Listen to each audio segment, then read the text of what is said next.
Assalamualaikum warahmatullahi wabarakatuh.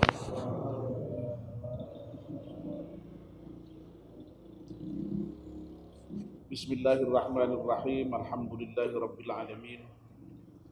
Wassalatu wassalamu ala asyrafil anbiya'i wal mursalin Sayyidina wa maulana Muhammad wa ala alihi wa sahbihi ajma'in. Amma ba'd. Ibu-ibu, bapak-bapak, dan saudara sekalian, mari kita mulai kajian subuh kita dengan berdoa bersama-sama. Bismillahirrahmanirrahim. Asyhadu an la ilaha illallah wa asyhadu anna Muhammadar Rasulullah. Raditu billahi rabba wa bil islami dina wa bi Muhammadin nabiyyan wa rasulah. Rabbi zidni ilman nafi'a warzuqni fahman wa hukma wa alhiqni bis salihin.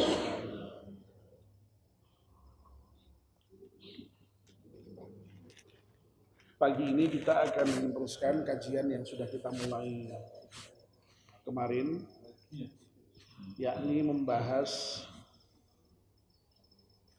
hadis yang menginformasikan kepada kita tentang bergabungnya malaikat di dalam majelis zikir. Ini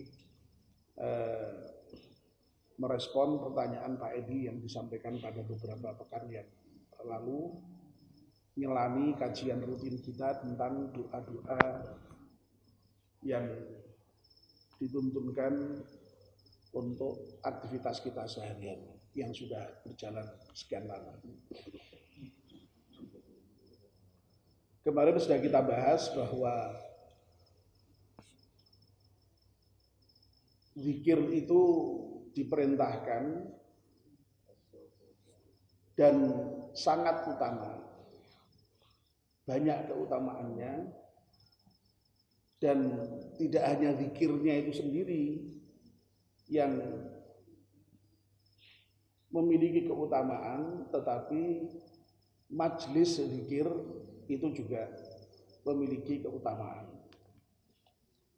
Keutamaannya sebagaimana yang kemarin sudah kita sampaikan dalam salah satu hadis sahih yang diriwayatkan Imam Muslim, Rasulullah SAW bersabda, tidak ada suatu kaum yang duduk-duduk, lalu ketika duduk-duduk itu mereka berzikir pada Allah Subhanahu wa taala, berzikir pada Allah Azza wa Jalla, kecuali malaikat akan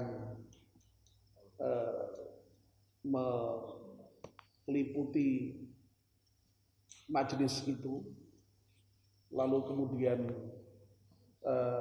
juga dicurahi rahmat, dan kemudian diturunkan kepada mereka ketenangan, serta orang yang ada di majelis zikir itu disebut-sebut oleh Allah dan dibanggakan di hadapan para malaikatnya. Itulah sebabnya Rasulullah SAW memerintahkan kita, kalau ada majelis zikir itu, ada halaqah zikir itu, kita supaya bergabung, supaya singgah, supaya mampir dengan rasa yang senang.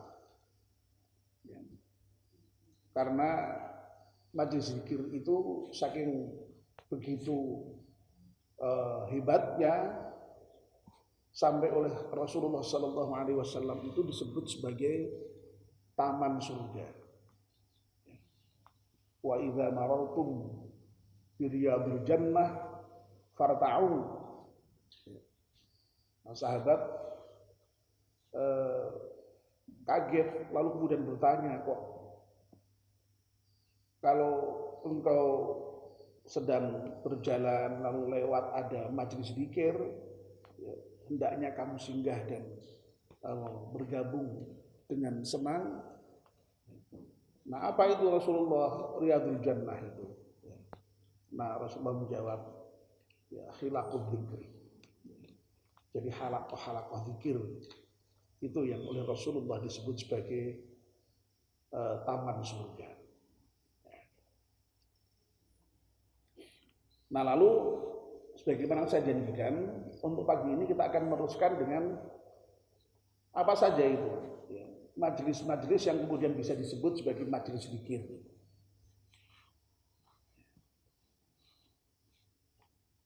Nah, yang pertama adalah majelis yang di dalamnya kita membaca Al-Quran, kita mempelajari Al-Quran. Dalam hadis Muslim juga yang merupakan versi lain dari hadis yang sudah kita bicarakan kemarin itu, ketika menyebut orang-orang yang duduk itu, duduknya itu eksplisit, zikirnya itu adalah dengan membaca Al-Quran dan mempelajari Al-Quran. Kalau di dalam hadis yang sudah kita sampaikan itu, ma yaqudu qaumun yadhkurunallah azza wa jalla. Tidak ada orang yang duduk-duduk atau kaum yang duduk-duduk yang mereka itu berzikir kepada Allah azza wa jalla. Nah, di dalam hadis yang lain redaksinya, majtama'a qaumun fi baitin min buyutillahi yatsluna kitaballahi wa yatadarasuna bainahum. Jadi eksplisit membaca Al-Quran. Tidak ada suatu kaum yang mau berkumpul di rumah dari rumah-rumah Allah, berarti di masjid. Nah, ini sekaligus juga menunjukkan keutamaan masjid.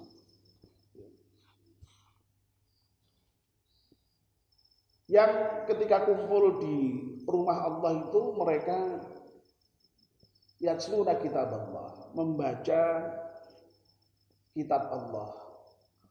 Wa yatadarasuna bainahum. Wa yatadarasunahu bainahum, dan mereka itu tadarus mempelajari. Jadi tidak sekedar membaca, tadarus itu mempelajari.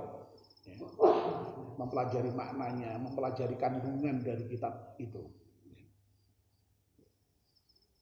Kita kalau Ramadan itu tadarus itu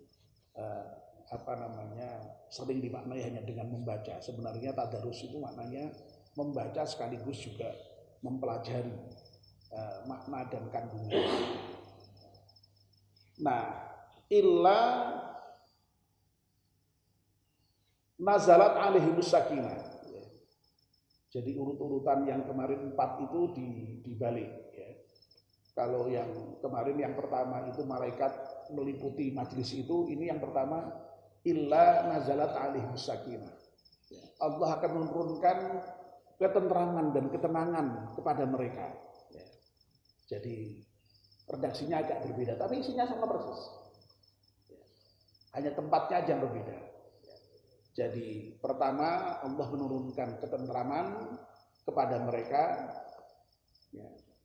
Lalu yang kedua wa ghasyatuhum rahmah, lalu Allah juga mencurahkan kepada mereka rahmat, kasih sayang. Lalu yang ketiga wa haffat alaihimul malaikah. Ya. Malaikat meliputi majelis itu, datang bergabung di dalam majelis itu. Kemarin sudah kita bahas, kita tidak lihat, tapi kita harus yakin bahwa malaikat ada di majelis ini. Lalu wa dzakarallahu fi man indah, dan Allah menyebut-nyebut serta membanggakan mereka di hadapan para malaikatnya. Jadi persis sama, hanya di tempatnya berbeda. Jadi ada 4 keutamaan orang yang mau kumpul di rumah Allah, membaca kitab Allah, mempelajari kitab Allah. Sebagaimana yang sudah kemarin kita jelaskan panjang lebar. Kita tidak ulang dari segi keutamaannya, itu sudah kita bahas kemarin. Kita sekarang bicara bentuk-bentuknya saja. Jadi sekali lagi membaca Al-Quran, kumpul membaca Al-Quran, kumpul tadarus Al-Quran. Nah biasanya kalau khusus untuk membaca Al-Quran ini kita hanya pada bulan Ramadan itu, ya. Pada bulan Ramadan itu. Ya memang tidak salah ya, dan memang itu sudah betul. Karena memang membaca Al-Quran di bulan Ramadan itu merupakan tradisi yang dituntunkan Rasulullah SAW, dan keutamaannya pasti berlipat karena memang seluruh ibadah di bulan Ramadan itu dilipat gandakan ya, oleh Allah Subhanahu wa Ta'ala. Tapi ya yang ideal, yang seharusnya ya mestinya tidak hanya ketika bulan Ramadan. Ya. Makanya saya senang kalau mendengar ibu-ibu masih jalan itu Bu ya, tadarus Al-Quran setiap malam apa itu masih jalan. Masih, alhamdulillah ya, masih jalan. Ya. Di masjid kita sudah ada itu tradisi membaca Al-Quran tadarus setiap apa Bu? Rabu. Rabu malam Kamis ya. Ini jadi sekali lagi Bu, itu luar biasa ya, luar biasa fadilahnya. Ya. Nah, yang bapak-bapak ini lagi-lagi memang dalam hal begitu-begitu tuh seringkali ketinggalan. Di rumah masing-masing. Ya enggak apa-apa. Sudah bagus itu. Ya. Membaca Qur'annya sendiri sudah bagus, tapi majelis membaca Al-Qur'an itu satu hal lain lagi. Ya. Jadi zikir itu bagus, majelis zikir satu hal lain lagi. Ya. Jadi ini keutamaan yang lain. Ya. Jadi membaca Al-Qur'an di rumah sudah mendapatkan keutamaan membaca Al-Qur'annya. Nah, yang sedang kita bicarakan ini adalah majelis zikirnya itu, majelis kebersamaannya itu. Dulu di masjid kita ini sudah berjalan ya, ngaji Al-Quran itu. Bahkan ya alhamdulillah waktu itu saya sendiri yang membersamai bapak-bapak ya. Dulu sudah banyak kok yang ikut ya. Waktu itu kalau seandainya masuk semua itu ya, itu tidak kurang dari 15 orang sebenarnya. Artinya kalau masuk semua Pak, tapi kan setiap kali waktunya ngaji itu kan tidak bisa semua masuk. Ada yang masuk, ada yang enggak, ada yang masuk, enggak. Ya. Tapi kalau saya hitung itu yang sudah pernah datang itu 15-an lebih sudah. Itu cukup banyak itu, cukup banyak. Ya tapi waktu itu saya itu karena masih sibuk ya, jadi pernah pergi kemana sampai lama itu kemudian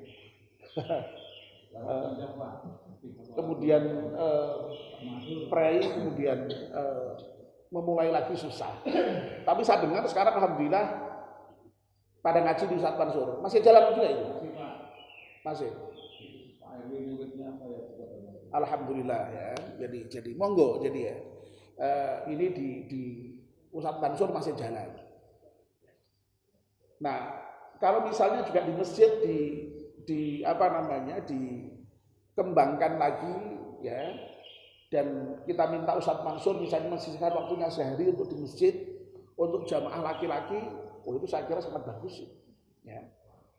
Dalam rangka untuk mendapatkan fadilah dari hadis ini, keutamaan dari hadis ini ya.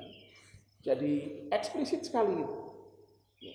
Tidak ada satu kaum yang kumpul di rumah dari rumah-rumah Allah yang mereka itu membaca Al-Quran dan tadarus Al-Quran, mempelajari Al-Quran,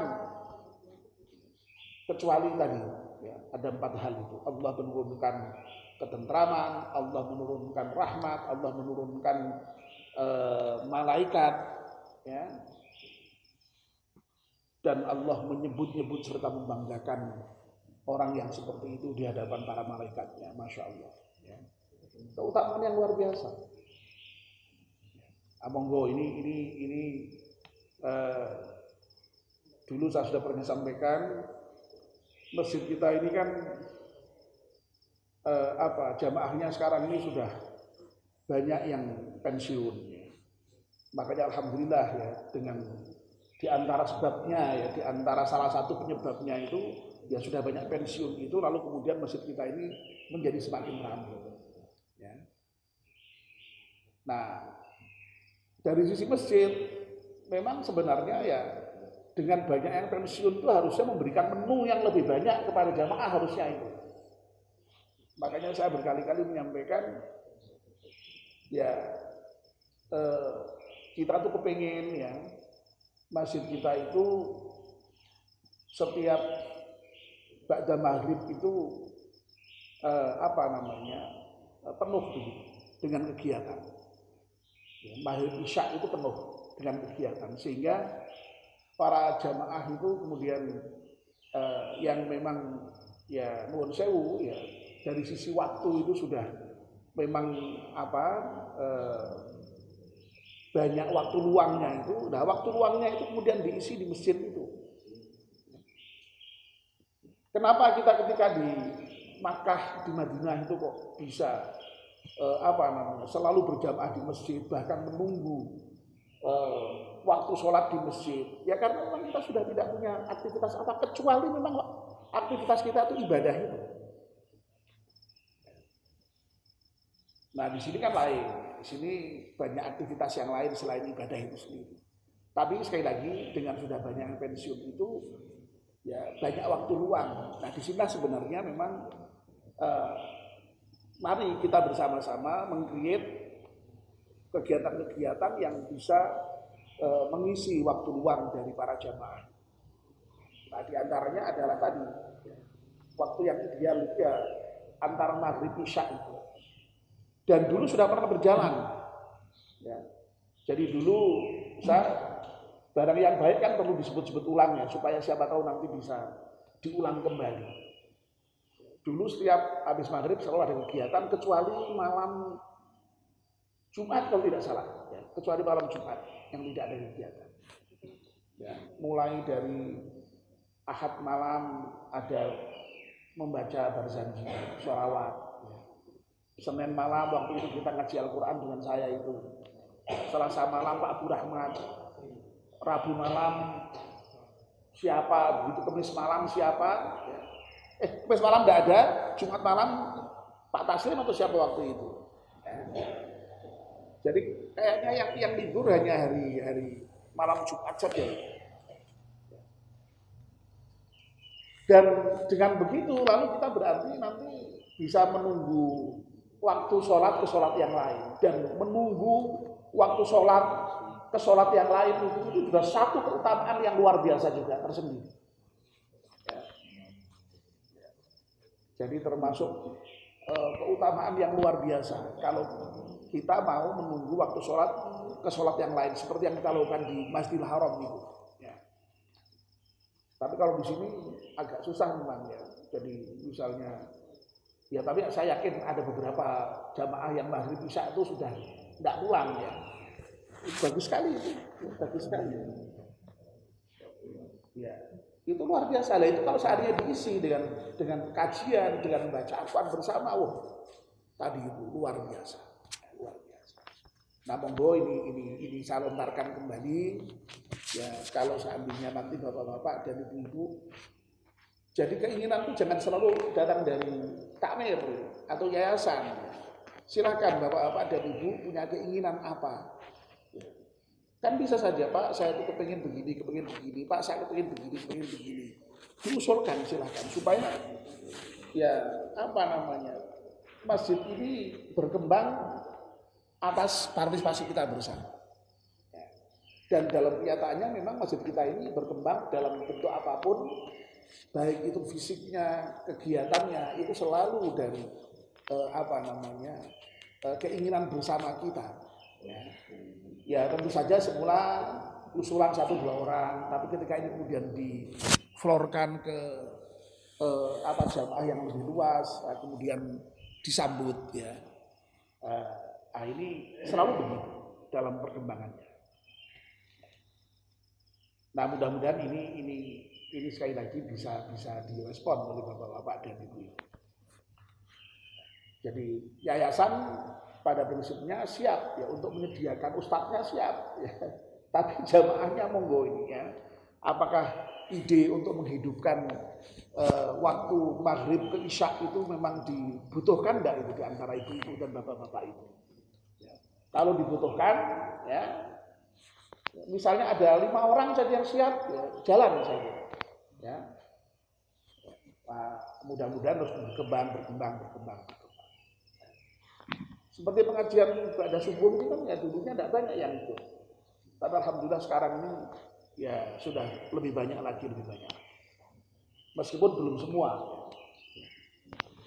Oke ya, jadi yang pertama yang termasuk majelis zikir itu adalah majelis qiraatul Quran, tilawatul Quran, tadarus Al-Quran. Lalu yang kedua adalah majelis ilmu pada umumnya. Ya, tidak hanya ketika membaca Al-Quran, tapi ketika pengajian seperti ini meskipun tidak membaca Al-Quran, tapi karena kita ini mengkaji kandungan Al-Quran, mengkaji kandungan Al-Hadis, mengkaji ajaran Islam, ini pun juga bisa disebut sebagai majelis zikir. Ya. Makanya majelis-majelis pengajian itu disebut majelis zikir juga. Karena disitu kita ingat kepada Allah. Kita ingat peringatan-peringatan Allah. Ya. Jadi zikir bisa bermakna kita ingat kepada Allah, tapi juga ingat kepada peringatan-peringatan Allah. Al-Quran kan isinya peringatan-peringatan Allah. Ya. Nah itu. Nah, oleh karena itu ya mudah-mudahan ya kehadiran kita setiap subuh, ya, lalu kita tadi zikir bersama dengan zikir betulan ya, baca istighfar, baca sholawat, baca tahlil, baca tasbih, baca takbir. Ya. Terus sekarang dilanjutkan dengan zikir dalam bentuk majelis ilmu. Nah ini termasuk yang tadi itu, ya, mendapatkan 4 keutamaan. Nah yang terakhir, ya, yang termasuk majelis zikir adalah ya majelis ketika kita menyebut nama Allah secara eksplisit itu, ya, dengan tahlil, dengan tasbih, dengan takbir, dengan sholawat, ya. Itu zikir dalam arti yang sesungguhnya, ya, dalam arti letterlek, ya, zikir itu ya ingat menyebut Allah itu. Nah sehingga ya monggo ya ketika bentuk majelis zikir ini, yang pertama majelis Al-Quran, yang kedua majelis ilmu, yang ketiga majelis zikir secara letterlek itu, ya, secara harfiah itu yang tadi itu, ya, yang kemudian Allah memberikan keutamaan dengan menurunkan sakinah atau ketentraman, menurunkan rahmat, kasih sayang, menurunkan malaikat, dan Allah menyebut-nyebut mereka dengan bangga di hadapan para malaikat. Nah mudah-mudahan kita semua termasuk dari orang-orang yang bisa memanfaatkan majelis zikir ini. Amin ya rabbal alamin. Insya Allah kalau ada waktu saya masih meneruskan bahwa malaikat itu di samping juga datang ke majelis zikir, malaikat itu juga mendoakan kepada orang-orang tertentu dalam kondisi tertentu. Ya. Banyak itu, ya. Nanti akan kita bahas satu persatu. Jadi sekali lagi malaikat itu memang diantaranya diperintahkan Allah untuk mendatangi majelis zikir, mendatangi kepada orang-orang tertentu dalam kondisi tertentu untuk mendoakan. Nah kalau kita didoakan malaikat kayak apa ya? insya Allah akan pasti terkabulnya karena yang mendoakan malaikat. Nanti insya Allah Pak Edi akan kita teruskan nanti ya. Sementara doa-doanya ditunda dulu. Ini mumpung bicara tentang malaikat ini yang kemarin Pak Edi bertanya kok sering disebut tapi apa ada karena itu ya. Nah, sudah kita sampaikan. Ya. Mari kita akhiri persis jam 5. Mari kita akhiri kajian kita dengan doa bersama-sama. Bismillahirrahmanirrahim. Wal 'asri innal insana lafi khusrin illa alladziina aamanu wa 'amilus shaalihati wa tawassaw bil haqqi wa tawassaw bis sabr. Subhanakallahumma wa bihamdika asyhadu an la ilaha illa anta astaghfiruka wa atubu ilaik. Wassalamu alaikum warahmatullahi wabarakatuh. Waalaikumsalam warahmatullahi wabarakatuh.